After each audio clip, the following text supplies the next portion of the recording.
दोस्तों, मृत्यु ही अमिट सत्य है। इससे लोगों को जितना डर लगता है उतनी ही इसके बारे में जानने की उत्सुकता भी रहती है। आपने भी देखा होगा कि हिंदू धर्म में जब किसी की मृत्यु होती है तो उसकी तेरही मनाई जाती है। आपने भी जानने का प्रयास किया होगा कि इन 13 दिनों के कर्म कांड से मृतक की आत्मा को क्या लाभ होता है, शरीर छोड़कर मृतक की आत्मा कहाँ जाती है और इसके बाद आत्मा के साथ क्या क्या होता है। हिंदू धर्म पुराणों में गरुड़ पुराण को बहुत महत्वपूर्ण माना गया है। यह पुराण जीव के जीवन जीने, मरने और उसके बाद की यात्रा के बारे में भी बताता है। गरुड़ पुराण में यहाँ तक बताया गया है कि मरते समय व्यक्ति को कैसा महसूस होता है, मृत्यु के कुछ क्षण पहले और बाद क्या होता है और मरने के बाद व्यक्ति की आत्मा क्या करती है। शरीर छोड़ने के 13 दिन बाद तक आत्मा कैसे रहती है, कहां कहां जाती है और 13 दिन के बाद उसके साथ क्या होता है। इस सत्य को जानने के लिए इस वीडियो को अंत तक जरूर देखें। आपसे अनुरोध है कि चैनल को सब्सक्राइब कर लें और कमेंट बॉक्स में जय श्री नारायण लिखकर परमात्मा को अपना आभार व्यक्त करें।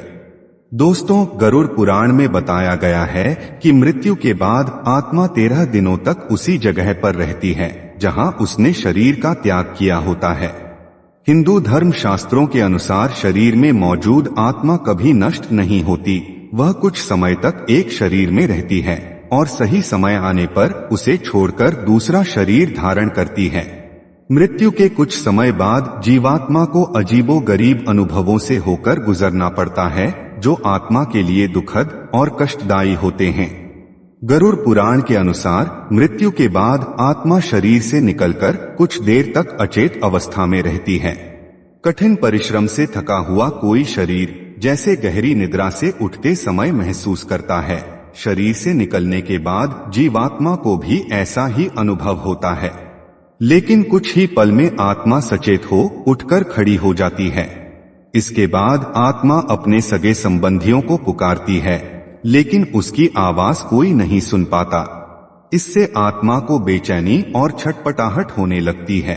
वर्षों तक उस शरीर में रहने के कारण आत्मा को शरीर से मोह बना रहता है। आत्मा कोशिश करती है कि वो फिर से अपने शरीर में प्रवेश कर जाए, लेकिन यम के दूत उसे शरीर में प्रवेश नहीं करने देते। दुखी होकर आत्मा कभी अपने मृत शरीर को देखती है तो कभी अपने संबंधियों को देखकर उनसे बात करना चाहती है, लेकिन कोई भी उसकी आवाज सुन नहीं पाता। धीरे धीरे व्यक्ति की आत्मा यह स्वीकार कर लेती है कि अब मृत्युलोक से जाने का वक्त हो चुका है। जब दाह संस्कार की क्रिया पूरा कर मृतक के परिजन शरीर को त्याग देते हैं, तब जाकर आत्मा का मोह कमजोर होता है और वो मृत्यु लोक से विदा होने के लिए तैयार हो जाती है। दोस्तों, गरुड़ पुराण में ये लिखा है कि मृत्यु के तुरंत बाद यमदूत आत्मा को लेकर यमलोक जाते हैं और कुछ प्रहर के बाद ही वापस मृत्युलोक में छोड़ जाते हैं। 13 दिन तक आत्मा अपने परिजनों के आसपास इसी मृत्युलोक में रहती है और 13 दिन बाद यमदूत उसे यमलोक के मार्ग पर ले जाते हैं।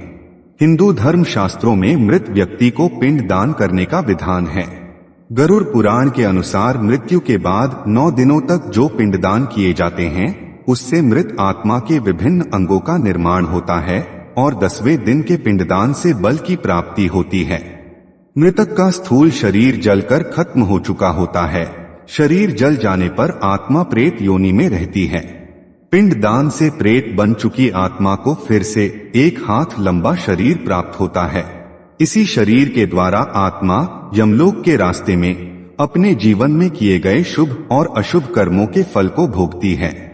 पिंडदान से आत्मा को बल मिलता है और वो अपने पैरों पर चलकर मृत्युलोक से यमलोक तक की यात्रा पूरी करती है। मृतक के परिजनों द्वारा जो पिंडदान किए जाते हैं वो ही मृतात्मा को भोजन के रूप में प्राप्त होता है। गरुड़ पुराण में स्पष्ट लिखा है कि जिस मृतक के नाम से पिंडदान नहीं किया जाता उसे प्रेत योनि में ही रहना पड़ता है।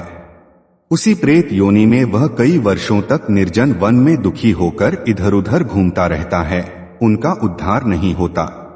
इसलिए मृतक की आत्मा की शांति के लिए पिंडदान बहुत जरूरी माना गया है।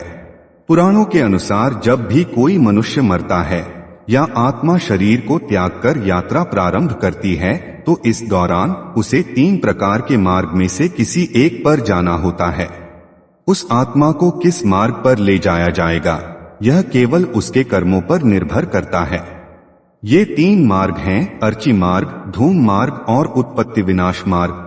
इनमें से अर्ची मार्ग देवलोक की यात्रा के लिए होता है जिसे हम स्वर्ग लोक के मार्ग के नाम से जानते हैं। दूसरा मार्ग अर्थात धूम मार्ग पितृलोक की यात्रा पर ले जाता है और तीसरा उत्पत्ति विनाश मार्ग जो नरक की यात्रा के लिए है। हालांकि सभी मार्ग से जाने वाली आत्मा को अलग अलग लोकों में रहने के बाद फिर से मृत्यु लोक में आना ही पड़ता है। यजुर्वेद में कहा गया है कि शरीर छोड़ने के पश्चात जिन्होंने तप और ध्यान किया है वे देवलोक चले जाते हैं। कुछ सत्कर्म करने वाले भक्तजन स्वर्ग चले जाते हैं।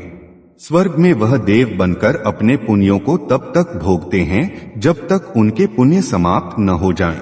राक्षसी कर्म करने वाले कुछ प्रेत्योनि में अनंत काल तक भटकते रहते हैं और कुछ फिर से धरती पर जन्म ले लेते हैं। जन्म लेने वालों में भी जरूरी नहीं कि वे मनुष्य योनि में ही जन्म लें। इससे पूर्व ये सभी पितृलोक में रहते हैं, वहीं पर उनका न्याय होता है। दोस्तों, इस पूरी जानकारी का सार यह है कि मृत व्यक्ति की आत्मा शरीर छोड़ने के तुरंत बाद पहले यमलोक जाती है और सिर्फ कुछ प्रहर बाद अपने मृत शरीर के पास वापस आ जाती है। इसके बाद पूरे 13 दिन तक इस मृत्युलोक में रहती है। 13 दिन के बाद आत्मा फिर से यात्रा शुरू करती है। यात्रा शुरू करते समय 3 अलग अलग मार्ग होते हैं। एक मार्ग स्वर्ग ले जाता है, दूसरा नरक और तीसरा पितृलोक के लिए है। व्यक्ति के कर्म के अनुसार देवदूत इन मार्गों पर आत्मा को ले जाते हैं। आत्मा की गति के बारे में आपके क्या विचार हैं? कमेंट बॉक्स में जरूर बताइए। दोस्तों, आशा करते हैं कि आपको हमारी यह कोशिश पसंद आई होगी। अगर हमारा प्रयास सफल रहा हो तो प्लीज वीडियो को लाइक कीजिए